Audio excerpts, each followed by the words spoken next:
नमस्कार। आज मैं जो जानकारी आपसे शेयर करने जा रहा हूँ वो है ब्यूबोनिक प्लेग के बारे में। अभी चाइना में कुछ केसेस ब्यूबोनिक प्लेग के मिले हैं और अपना इंडियन मीडिया इसे हाईलाइट करके डराने की कोशिश करने लगा है, ठीक जैसे ही कोरोना के टाइम में स्टार्टिंग में बहुत डराया गया। तो आज हम जानेंगे कि ये ब्यूबोनिक प्लेग क्या है, ये कैसे फैलता है, इसके लक्षण क्या हैं और इसको रोका कैसे जा सकता है। तो सबसे पहले बात करते हैं प्लेग की। तो प्लेग तीन तरह का होता है। पहला ब्यूबोनिक प्लेग, दूसरा सेप्टिसीमिक प्लेग और तीसरा न्यूमोनिक प्लेग। अब बात करते हैं कि ब्यूबोनिक प्लेग। तो प्लेग जो फैलता है उसको फैलाने का जिम्मेदार होता है रोडेंट। रोडेंट इट मीन्स कृंतक जीव, जो जैसे गिलहरी हो गया, खरगोश हो गए, चूहे हो गए। तो इनके शरीर पर पिस्सू पाए जाते हैं जिनमें बैक्टीरिया होता है यर्सीनिया पेस्टिस नाम का। जब पिस्सू हमें काटते हैं तो ये बैक्टीरिया हमारी बॉडी में इंटर करता है और हमें इन्फेक्टेड कर देता है। तो ब्यूबोनिक प्लेग में हमारे जो ग्रोइन एरिया हैं, आर्मपिट है या गले हैं, यानी कि बॉडी में जहाँ भी लिम्फ नोड्स हैं। लिम्फ नोड्स का मतलब समझिए, गले में छोटी छोटी गिल्टियाँ आपने देखी होंगी, उन्हीं को बोलते हैं लिम्फ नोड्स। बहुत से लोग तो ये भी बोलते हैं कि ये जो गिल्टियाँ हैं इसका मतलब टीबी हो सकती है आपको, लेकिन ऐसा नहीं है, सभी को लिम्फ नोड्स होते हैं। तो ये ब्यूबोनिक प्लेग में ये लिम्फ नोड्स में स्वेलिंग आ जाती है, सूज के बड़े हो जाते हैं। कभी कभी तो जैसे मुर्गी के अंडे इतने बड़े हमारे लिम्फ नोड्स हो जाते हैं, उनमें पेन हो जाता है और कभी कभी पस भी आ जाते हैं उसमें। तो इसके जो लक्षण हैं वो हैं फीवर आ सकता है आपको, चिल्स हो सकता है, हेडेक हो सकता है, मसल पेन हो सकता है।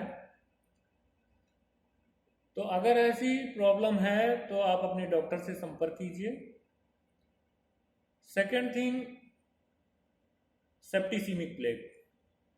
When this bacteria enter in our blood stream and multiply their numbers.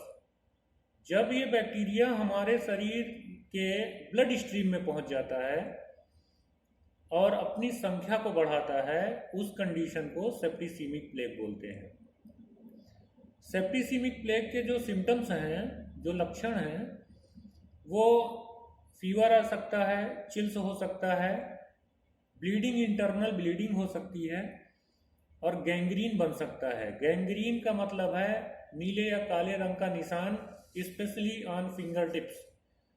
जो उंगलियों का अग्रभाग है वहाँ पर नीले रंग के निशान आ सकते हैं, पैरों की उंगलियों पे नीले रंग के निशान आ सकते हैं, इसको बोलते हैं गैंग्रीन। तो अगर ऐसे लक्षण आते हैं तो ये सेप्टिसीमिक प्लेग हो सकता है, आपको अपने डॉक्टर से संपर्क करना चाहिए। Third, pneumonic plague. When this bacteria is enter in our lungs and multiply their number.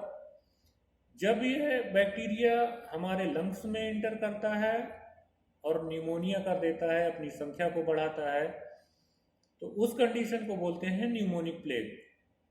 Pneumonic plague में जो सिम्टम्स आएंगे वो कफ का आएगा, कफ विद म्यूकस, यानी कि बलगम वाला खांसी होगा, ब्रेथलेसनेस हो सकता है, सांस लेने में मुश्किल, वोमिटिंग हो सकती है और फीवर जो होगा वो हाई ग्रेड का फीवर होगा। इट मीन्स इन्फ्लामेशन ज़्यादा कर देगा। इन्फ्लामेशन जितना ज़्यादा होगा उतना हाई ग्रेड का फीवर होगा। तो फीवर जो होगा वो हाई ग्रेड होगा, 39.45 डिग्री सेंटीग्रेड हो सकता है। चेस्ट में पेन भी हो सकता है।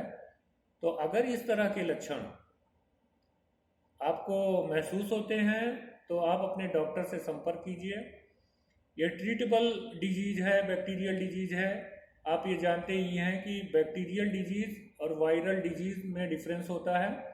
वायरल डिजीज बहुत ही डेडली होती हैं कंपेयर देन बैक्टीरियल डिजीज। तो अब इसको बात करते हैं कि कैसे इसको रोका जाए। तो रोकना बहुत ही आसान है।